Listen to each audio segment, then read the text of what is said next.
ఆ మతిమరుపుని లేదా జ్ఞాపక శక్తిని పెంచుకోవాలంటే ఏం చెయ్యాలంటే మర్డర్ చెయ్యాలని చెప్తున్నాం. మర్డర్ అంటే ఎం ఫర్ మూడ్. మూడ్ ఉండాలి. అసలు మనం ఎందుకోసం చదవాలి, ఏం చేస్తున్నాం, మన అమ్మా నాన్నల పరిస్థితి ఏంటి, మన చదువు ఎందుకోసం, ఒక మూడ్ తెచ్చుకొని, అంటే పాజిటివ్ వైబ్రేషన్స్ని మూడ్ అంటాం మనం. ఆ పాజిటివ్నెస్తో చదవాలి. ఈశ్వరో అనుకొని పుస్తకాలు ముందరేసుకొని మనం ఏదో దిక్కులు చూస్తా ఉపయోగం లేదది. అందుకనే చదవడానికి ముందు అనుకూలమైన వాతావరణం బయట ఉండాలి, మనసులోనూ ఉండాలి. దాన్ని మూడ్ అంటారమ్మా. చదివే అంశాన్ని అర్థం చేసుకోవడాన్ని అండర్స్టాండింగ్ అంటాం. You for understanding. అర్థం చేసుకోవాలి. అసలు బై హార్ట్ చేసేటప్పుడు ఏది తెలియకుండానే అలాగా చదువుకుంటూ మెమరీ అనేది అసలు ఎందుకు ఉండదు అంటే ఇందుకే బై హార్ట్ చేయడం కాదు, అర్థం చేసుకొని సొంత మాటల్లో మళ్ళీ చెప్పగలిగేటట్టు ఉండాలి. అలా అండర్స్టాండ్ చేసుకోవాలి. మీరు ఏది చదువుతారు, ఫిజిక్సా, తెలుగా, సోషలా, సైన్సా, ఏది చదివినా ఒక ప్రశ్న మనం నేర్చుకోవాలి అంటే ఖచ్చితంగా దాన్ని అర్థం చేసుకొని ఉండాలి. అర్థం కానిది మాస్టర్ని అడిగి తెలుసుకోరు. పాయింట్స్ పదం తెలియకపోయినా అడగండి. అదే అండర్స్టాండింగ్ అంటారు. ఈ మూడు ఉండాలి, అర్థం చేసుకోవాలి. అన్న తర్వాత రీడింగ్ ఉండాలి. మళ్ళా ఒకసారి చదివింది అర్థం చేసుకొని మళ్ళా ఒకసారి మనసులో కళ్ళు మూసుకొని ధ్యానం చేసేటట్టు ఉండి నెమరు వేసుకోవాలి. ఆ చదవడం అంటే రీడింగ్. మళ్ళీ ఒకసారి చదవండి ఆ పారాగ్రాఫ్ లేదా ఆ పేజీ. ఆ తర్వాతే డీఫాల్ట్ డిఫాల్ట్. అసలు ఎందుకు మనకు గుర్తుండడం లేదు? మూడు తెచ్చుకున్నాము, అర్థం చేసుకుంటున్నాము, రీడ్ చేస్తున్నాము, కానీ ఎందుకు గుర్తుంచుకోలేకపోతున్నాము? డిఫాల్ట్ ఏంటి? ఏ పాయింట్స్ మనకి అర్థం కావడం లేదు, లేదా ఏ పాయింట్స్ని సగంలో మనం వదిలేస్తున్నాము. ఇది ఖచ్చితంగా మన డిఫాల్ట్, మన తప్పులేంటో కూడా మనం పరిశీలన చేసుకోవడాన్ని డిఫాల్ట్ అంటారమ్మా. మనలో లోపాలని సరిదిద్దుకునేటటువంటి చర్యని మనం తీసుకొచ్చేస్తారనమాట. అలాగే ఈ అనేది అందరూ చదువుతారు, కానీ కొంతమంది ఎఫెక్టివ్గా చదువుతారు, ప్రభావవంతంగా చదవాలి. అది ఊరకేదో నడవడ వాగేసి మాట్లాడేసి పక్కన పోయడం కంటే ఆ చదువు అనేది మీ మెదడు పైన, మీ మనసు పైన ఎఫెక్ట్ చూపించాలి, ఒక ప్రభావం కలిగించేలాగా మీరు అలా చదవాలి. అండ్ లాస్ట్ 1 hour రివ్యూ చేసుకోవాలి. మొత్తం ప్రశ్నని పాయింట్లుగా విడగడతారో పేరాలుగా మార్చుకుంటారో కానీ అది రివ్యూ చేయాలి. ఇలా చేస్తే దీన్ని సింపుల్గా జ్ఞాపక శక్తిని పెరగడానికి సైకాలజిస్టులు చెప్పిన టెక్నిక్ ఇది. మర్డర్ చేయాలనగానే కనిపించమంటున్నారు ఏంటంటే M for U for R for D for E for effective reading. మనం చదవాలి, 3 సార్లు చదవాల్సి ఉంటుంది ఒక దాన్ని. అండ్ లాస్ట్ వన్ ఈజ్ మొత్తం ఏంటి అది, ఒక పేరా అవనివ్వండి, ఒక పేజీ అవనివ్వండి, ఒక పాఠం అవనివ్వండి, మొత్తం రివ్యూ చేసుకోవచ్చు. అది ధ్యానం అమ్మ. చదవడం అంటే అదొక అదృష్ట యోగం.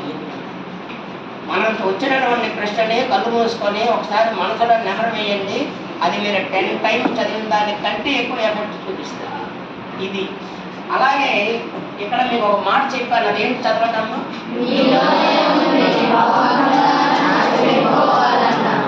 పరమానందయ్య శిష్యుల కథ మనకి తెలుసు కదమ్మా. 10 మంది ఏరు దాటి వెళ్తారు, ఎవడో వాగులో కొట్టుకెళ్ళిపోయాడని భయపడుకొని రాంగ్ లెక్క పెడుతుంటారు. 10 మంది ఒట్టుకొచ్చారు, కానీ 9 మందిని లైన్లో నిలబెట్టి ఒకడు లెక్క పెట్టినప్పుడు 1 2 3 4 9 వరకు వచ్చి 10 వీడు లెక్కెట్టుకోరు కదా, లెక్క పెట్టుకోడు. అమ్మో ఒకడు కొట్టుకెళ్ళిపోయాడు జెండాలని అడుగుతుంటారు. పరమానందయ్య శిష్యులు మూర్ఖపు పనులు చేస్తుంటారు, కానీ అందులో ఒక అద్భుతమైన సందేశాన్ని సమాజానికి ఇస్తుంటారు.